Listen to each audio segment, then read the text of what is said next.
مالک لم یزل کا جتنا شکر ادا کیا جائے کم ہے کہ رب کائنات نے ماہ سیام میں ہمیں دوسرا جمعۃ المبارک نصیب فرمایا ہے۔ اور عزیزان گرامی قدر دوسرا جمعۃ المبارک کو اس ہستی کا وصال ہے، اس ہستی کا عرس ہے جو سب سے پہلے جس نے اسلام کا جھنڈا بلند کرنے میں مدد کی تھی۔ آج اس ہستی کا وصال مبارکہ ہے، آج اس ہستی کا عرس مبارکہ ہے کہ جو ہستی کائنات میں سرکار مدینہ صلی اللہ علیہ وآلہ وسلم نے ارشاد فرمایا لوگوں، ساری دنیا مجھے پا کر سکون پاتی ہے جب ساری دنیا کے پاس میں چلا جاتا ہوں یا دنیا میرے پاس آتی ہے۔ آج پوری روئے زمین کے اوپر جتنے بھی مسلمان ہیں عالم اسلام کے اندر، کوئی چاہے ہندوستان میں رہنے والا ہے، پاکستان میں رہنے والا ہے، کہیں رہنے والا ہے، ہر ایک کو گنبد خضرا کے پاس پہنچ کر سکون ملتا ہے۔ گنبد خضرا والے نبی نے فرمایا لوگوں، مجھے حضرت امّہ عائشہ صدیقہ سے فرمایا کہ مجھے خدیجہ کے پاس پہنچ کر سکون ملتا ہے، یعنی کہ پوری کائنات کو سکون بارگاہ مصطفیٰ سے ملے۔ اور میرے مصطفیٰ فرمائے لوگوں، میرے دل کا سکون خدیجۃ الکبریٰ ہیں۔ اور حضرت سیدنا خدیجۃ الکبریٰ سلام اللہ علیہا یہ کائنات میں روئے زمین پر وہ واحد ہستی ہیں کہ جب اسلام کی سب نے مخالفت کی تھی، میرے مصطفیٰ کو اپنوں نے بھی جھٹلایا، غیروں نے جھٹلایا، رشتہ داروں نے جھٹلایا، میرے کریم آقا علیہ السلام کو جب سب نے جھٹلایا تھا، اس وقت اگر میرے مصطفیٰ کی کسی نے سپورٹ کی تھی تو اس کا نام خدیجۃ الکبریٰ ہے۔ عزیزان گرامی قدر یاد رکھیے گا، جب انسان مشکل حالات میں ہوتا ہے اس وقت مدد کرنے والے بہت کم ہوتے ہیں۔ جب انسان یہ دنیا کی میں مثال سمجھانے کے لیے، جب انسان کسی کا بچہ بے روزگار ہو، پیار کرنے والے تھوڑے ہوتے ہیں۔ جب وہی بچے کی نوکری کوئی اعلیٰ پوسٹ پہ لگ جاتی ہے تو بڑے بڑے رشتہ دار یہ آ جاتے ہیں کہ یہ ہمارا بھی بھتیجا ہے، یہ ہمارا بھی بھتیجا ہے۔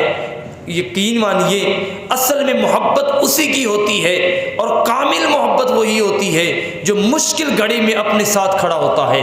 سرکار مدینہ صلی اللہ علیہ وسلم فرماتے ہیں کہ لوگوں جانتے ہو خدیجۃ الکبریٰ کون ہے؟ فرمایا لوگوں، جب میں نے اعلان نبوت کیا تھا، میں نے ابھی اعلان نبوت کا جھنڈا بلند کیا تھا، لوگوں کو بتایا تھا میں اللہ کا نبی ہوں، فرماتے ہیں سب نے مجھے جھٹلایا، میرا انکار کیا، سارے نے میرا انکار کیا۔ اس وقت سب سے پہلے مجھے کسی نے سپورٹ کیا تھا تو اس کا نام خدیجۃ الکبریٰ تھا۔ اور آپ جانتے ہیں کہ سب سے پہلے مردوں میں سے بھی پہلے عورتوں سے، غلاموں سے، لونڈیوں سے روئے زمین پر کائنات میں جو سب سے پہلا مسلمان ہوا تھا اس کا نام خدیجۃ الکبریٰ تھا۔ اور یہ سب سے پہلے اسلام کی کوئی خاتون اول عورت ہوئی تھی۔ کون؟ خاتون اول عورت، اسلام کی سب سے پہلے خاتون اول۔ آج کل ہمارے ہاں وزیر اعظم کی بیوی کو خاتون اول کہا جاتا ہے، یہ خاتون اول ہے۔ اور اس عالم اسلام میں اگر کوئی سب سے پہلی خاتون اول کا ٹائٹل کسی کو ملا تھا تو اس کا نام حضرت سیدنا خدیجۃ الکبریٰ سلام اللہ علیہا تھا۔ اور حضرت خدیجہ الکبریٰ سلام اللہ علیہا کو ملکۃ العرب کہا جاتا تھا۔ کیا کہتے تھے؟ ملکۃ العرب کہتے تھے۔ حضرت سیدنا خدیجہ الکبریٰ کا لقب کیا تھا؟ ملکۃ العرب کہتے تھے۔ ملکۃ العرب اس لیے کہتے تھے کہ کائنات کے اندر اگر عرب کی کوئی سب سے بڑی شہزادی تھی تو ان کا نام خدیجۃ الکبریٰ تھا۔ حضرت سیدنا خدیجہ الکبریٰ سلام اللہ علیہا کے بارے میں آتا ہے، آپ فرماتی ہیں کہ ایک سال مدینہ طیبہ میں قحط پڑ گیا، اور اتنا قحط پڑا کہ لوگوں کے ہاں کھانے کے لیے نوالے تک ترسنے لگے، تجارت کے اندر گھاٹا پڑنے لگا۔ جن کو بڑے بڑے جو رؤسات تھے، امیر تھے، جن کو اپنی تجارت کے اوپر بڑا گھمنڈ تھا، اپنے منافع کے اوپر کہ ہمارا کاروبار کبھی لاس نہیں آتا، آپ فرماتی ہیں کہ ان کا کاروبار بھی ٹھپ ہو گیا۔ فرماتی ہیں اللہ نے مجھے اس وقت اتنی دولت دے رکھی تھی کہ میرا مال اس وقت بھی جب سب کے کاروبار بند ہو چکے تھے، سب کی دکانیں بند ہو گئی تھیں، سب کے تجارتی قافلے رک گئے تھے، آپ فرماتی ہیں لوگوں اللہ نے مجھے اس وقت بھی 11 گنا نفع عطا فرما دیا تھا۔ کتنے گنا؟ کب کی بات؟ جب سب کے کاروبار بند ہوئے۔ عزیزان گرامی قدر، جب سب کے کاروبار بند ہوئے تو میرے مصطفیٰ نے فرماتی ہیں کہ حضور نبی رحمت صلی اللہ علیہ وسلم کے حوالے سے فرماتی ہیں کہ اس وقت بھی مجھے 11 گنا نفع ملا تھا۔ اتنی امیر کبیر عورت تھی، اور آپ کے اس سے پہلے 2 نکاح ہو چکے تھے اور دونوں خاوند جو ہیں وہ فوت ہو گئے تھے۔ تیسرا نکاح آپ کا سرکار مدینہ صلی اللہ علیہ وسلم سے ہوا تھا۔ کون سا نکاح تھا؟ کتنے نمبر پر تھا؟ کتنا؟ تیسرے نمبر پر۔ اور آپ کے 2 بیٹے تھے، ایک کا نام تھا ہند اور ایک کا نام تھا حالہ، وہ دونوں بعد میں مسلمان ہو گئے تھے۔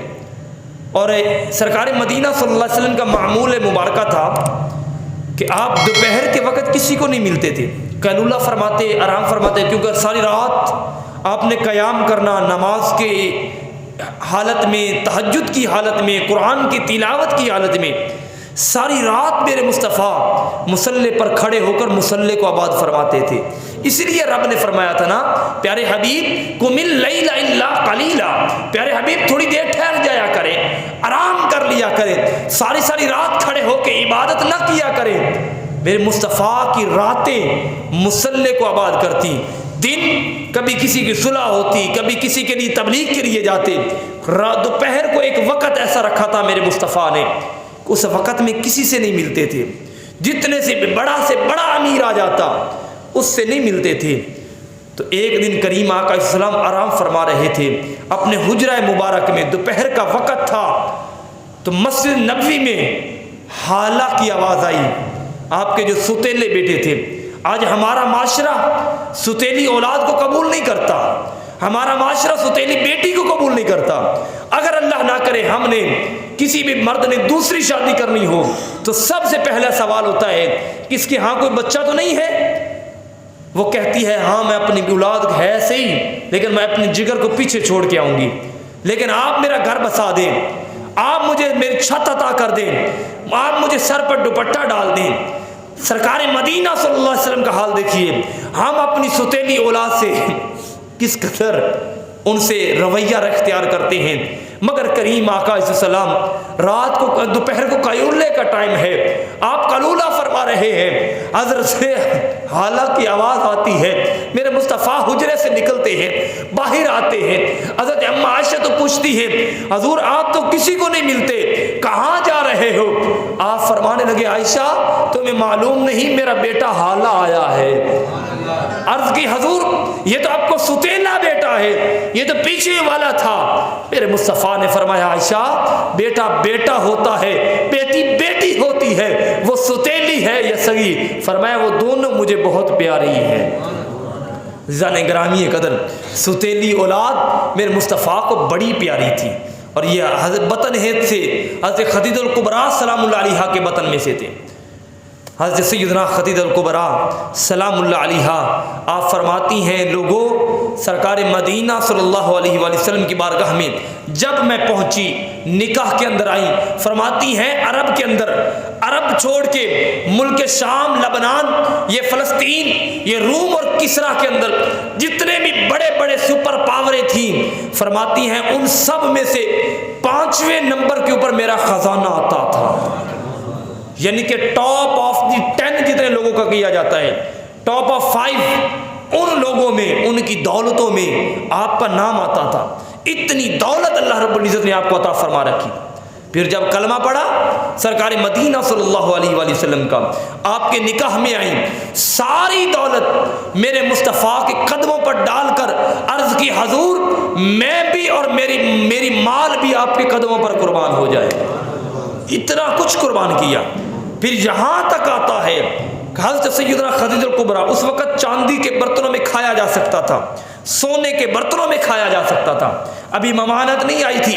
حضرت خدیجہ کبریٰ سلام اللہ علیہا جب آپ نے اپنی شادی ہوئی سرکار مدینہ صلی اللہ علیہ وسلم سے، تو جو بڑے بڑے رؤوس تھے ٹھکراتے تھے، کہتے تھے یہ تو یتیم ہیں، ان کے پاس مال کیا، ان کی تو شادی ہونے والی ہے، اس کے سر پہ آج جس کا باپ موجود نہ ہو، بیٹے کے لیے سہرا باندھنا بڑا مشکل ہوتا ہے، بیٹے کے لیے وہ پھولوں کا مالا اپنے گلوں میں ڈالنا بڑا مشکل ہوتا ہے۔ میرے کریم آقا السلام، آپ کے باپ موجود نہیں، ماں موجود نہیں، مگر خدیجہ کبریٰ نے عرض کی حضور آپ پریشان نہ ہوئیے، جنہوں نے غریب سمجھ کے، یتیم و مسکین سمجھ کے آپ کو ٹھکرایا ہے، فرمایا میں اپنی ساری دولت آپ کے قدموں پہ قربان کر دوں گی، میں ان کو بتا دوں گی اسلام کیا ہوتا ہے۔ پھر سرکار مدینہ صلی اللہ علیہ وآلہ وسلم کا جب نکاح ہوا تو سونے کے چمچ دیے گئے۔ کس کے چمچ دیے گئے؟ سونے کے چمچ دیے گئے، اور دیتے سارے بڑے بڑے امیر پریشان ہو گئے۔ سونے کی چمچ، جب سونے کے چمچوں میں چاندی کے برتنوں میں ان کو کھلایا گیا، ابھی وہ کھانا شروع ہی کرنے لگے تھے تو حضرت سیدنا خدیجہ کبریٰ سلام اللہ علیہا نے، جو اس وقت مصطفیٰ کے حق میں جو تبلیغ کی تھی، تقریر کی تھی، وہ دل کے کانوں سے سننے والی ہے۔ آپ فرمانے لگی لوگوں جن جن برتنوں میں کھا رہے ہو یہ سونے اور چاندی کے برتن ہیں، فرمایا یہ سارے برتن میں نے تمہیں تحفے میں عطا فرما دیے۔ تو وہ جو آتے ہوئے کہہ رہے تھے یتیم ہے، پتہ نہیں کھانے کو کیا ملے گا، پتہ نہیں ان کے گھر میں کوئی ڈشش ہوگی یا نہیں ہوگی، وہ جو مختلف باتیں کر رہے تھے، واپسی وہی لوگ برتن اٹھائے گھروں میں جا رہے تھے اور سرکار کی عظمت کے نعرے لگا رہے تھے، کہنے لگے تھے کہ یار اللہ نے بے شک ظاہری ماں باپ نہیں دیے، ان کی ماں آمنہ چلے گی، باپ عبداللہ چلا گیا، مگر انہوں نے دنیا میں ایسی دعوت کی ہے کہ پورے عرب میں کوئی ایسی دعوت کسی نے نہیں کی، سارا مال آپ کے قدموں پر قربان کر دیا۔ سرکار مدینہ صلی اللہ علیہ وسلم حضرت سیدنا خدیجہ کبریٰ سلام اللہ علیہا سے اتنی محبت فرماتے تھے، اتنا پیار فرماتے تھے، میں مختصر کر دوں، اتنی محبت فرماتے تھے۔ حضرت سیدنا صدیق اکبر رضی اللہ تعالیٰ عنہ فرماتے ہیں، اور اس روایت کو حضرت ام عائشہ صدیقہ طیبہ نے نقل کیا اور معجم الکبیر والوں نے نقل کیا، امام حیثمی رحمۃ اللہ علیہ نے نقل کیا، مسند طبرانی والوں نے نقل کیا۔ آپ فرماتے ہیں کہ ایک دن حضرت سیدنا خدیجہ کبریٰ سلام اللہ علیہا آپ کی بہن سرکار مدینہ صلی اللہ علیہ وسلم کی بارگاہ میں حاضر خدمت ہوئی۔ کن کی بہن؟ حضرت سیدنا خدیجہ کبریٰ سلام اللہ علیہا، آپ کا وصال ہو چکا تھا، آپ کی بہن آئی مصطفیٰ سے ملنے کے لیے کسی کام کاج کے گھر سے، کہتی ہیں کہ وہ باتیں کر رہی تھی مصطفیٰ سے، اپنی کوئی عرض و معروض کر رہی تھی، کوئی مسائل پوچھ رہی تھی، ابھی یہ باتیں ہی کر رہی تھی تو سرکار مدینہ صلی اللہ علیہ وسلم کی چشمان مبارک سے آنسو کی لڑی جاری ہو گئی۔ میرے مصطفیٰ رونے لگے، اتنا روئے کہ اما عائشہ صدیقہ فرماتی ہیں کہ میں نے مصطفیٰ کے قدموں پہ ہاتھ رکھا، میں نے عرض کی حضور آپ کہیں تو میں اس عورت کو چپ کرا دوں جس کی وجہ سے آپ رو رہے ہیں، سنیے میرے مصطفیٰ کا جملہ، دل کی تختیوں پہ لکھیے۔ میرے مصطفیٰ نے فرمایا میری پیاری عائشہ جب یہ بولتی ہے مجھے یوں لگتا ہے جیسے میری خدیجہ باتیں کر رہی ہے، اس کی بولی اس کی بولی سے ملتی ہے، اس کے الفاظ اس کے الفاظ سے ملتے ہیں، سگی بہن تھی نا تو بہنوں کی بولی ملتی ہے۔ کہتی ہے جب یہ فرماتے ہیں جب یہ چل کے آ رہی تھی نا مجھے یوں لگ رہا تھا جیسے خدیجہ کبریٰ آ رہی ہے۔ حضرت ام عائشہ صدیقہ نے پوچھا کہ حضور آپ اتنی محبت کرتے، اتنا پیار کرتے؟ فرمایا ہاں عائشہ میں اس سے اتنا پیار کرتا ہوں، کیوں نہ پیار کروں؟ فرمایا جب میں غار میں ہوتا تھا میرے لیے کھانا لے کے آتی تھی، فرماتے ہیں ایک دفعہ وہ میرے لیے کھانا لے کے آ رہی تھی، ابھی وہ گھر سے چلی تھی، اللہ نے وہاں جبریل کو میری بارگاہ میں بھیج دیا تھا، جبریل امین میرے پاس آئے اور کہنے لگے سرکار رب نے سلام بھیجا ہے اور میں بھی سلام بھیجتا ہوں۔ میرے مصطفیٰ نے پوچھا کس کے اوپر؟ فرمایا جو خاتون آپ کے لیے کھانا لے کے آ رہی ہے اس کے اوپر آپ کے رب نے سلام بھیجا ہے۔ خدیجہ کبریٰ کو اللہ نے اتنی سلامتی عطا فرمائی۔ حضرت ام عائشہ صدیقہ نے عرض کی حضور آپ اتنی محبت فرماتے ہیں، اتنا پیار فرماتے ہیں. سنیے جملہ میرے مصطفیٰ نے فرمایا, عائشہ خدیجہ نے میری اس وقت مدد کی تھی جب سب نے جھٹلایا تھا, خدیجہ نے مجھے سپورٹ کیا تھا. فرمایا لوگوں جب ساری کائنات میری تہذیب میں لگی تھی, حضرت خدیجہ کبریٰ سلام اللہ علیہا اس وقت میرے اوصاف بیان کرنے میں لگی تھی. آج کل کسی کو کوئی اقتدار مل جائے, کسی کو کوئی سیٹ مل جائے, سیٹ کے بعد ہم ان سے رویہ اور ہو جاتا ہے. اگر اس کی نوکری نہیں ہے اس سے پہلے رویہ اور ہوتا ہے. مگر قربان جاؤں حضرت سیدنا خدیجہ کبریٰ سلام اللہ علیہا نے, ابھی چند لوگ بھی نہیں ہوئے تھے کلمہ میں, کسی نے بھی کلمہ نہیں پڑھا تھا, ابھی کسی نے بھی کلمہ نہیں پڑھا تھا. خدیجہ کبریٰ سلام اللہ علیہا نے اس وقت سرکار مدینہ صلی اللہ علیہ وسلم کو سپورٹ کیا تھا. اور سپورٹ نہ صرف مال سے کیا, نہ صرف جان سے کیا, بلکہ اپنے سارے غلام, اپنی ساری لونڈیاں, اپنے سارا کاروبار, اپنا سارے زمینیں میرے مصطفیٰ کے قدموں پہ نچھاور کر کے عالم اسلام کو بتا دیا کہ لوگوں جب بھی کوئی اسلام کی خدمت کرنے کے لیے کوئی تاریخ پڑھے گا, اس تاریخ کے اندر سب سے پہلی کوئی ہستی ملے گی تو وہ خدیجہ کبریٰ سلام اللہ علیہا.